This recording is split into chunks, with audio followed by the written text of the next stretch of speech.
I'm looking at this story right here, and I don't know that I want to talk about it for too long. I'll give you a quick rundown. Yesterday, of course, Thursday, was the National Prayer Breakfast. Donald Trump, obviously the most religious guy anybody can think of, he gets to give his little speech. And he told the people at the National Prayer Breakfast that he has a right to weaponize the Department of Justice to go after his political enemies, effectively turning the DOJ into his own personal gaggle of lawyers. Now, again, I'm going to read you what he said, but this was at a prayer breakfast, okay? This is not a rally. This was not okay, I'm talking to business leaders. I need to talk about the economy. You're talking to people at a prayer breakfast. It's a religious thing. But instead, he goes off on his tangents, as he does because of his mental issues, and says this.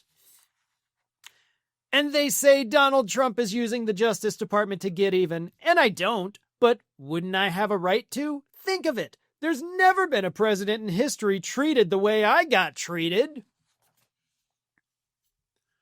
Yes, nobody has been treated worse than Trump. Unfortunately, we cannot reach people like Lincoln or Kennedy for comment because they were assassinated.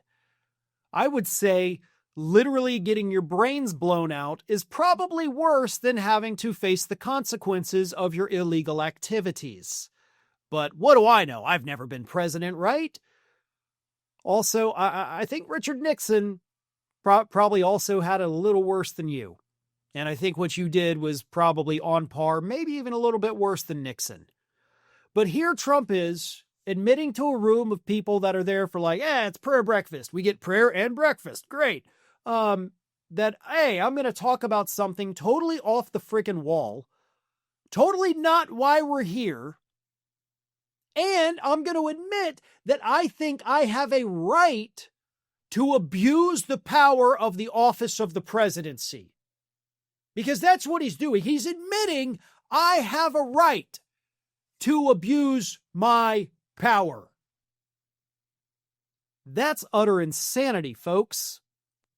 That's not something that anyone who, even if they think they have that, they shouldn't ever say it out loud.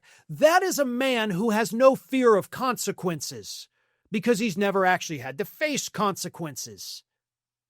That's what this is. That's what this tells me.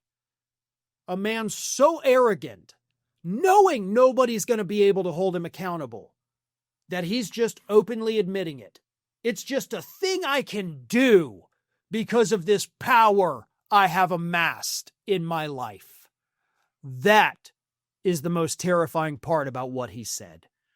Because if he's willing to say that out loud, imagine the things that he's not saying out loud. Thanks for watching, and if you are not already subscribed to the channel, please do so, and do not forget to like and comment and share widely among your friends.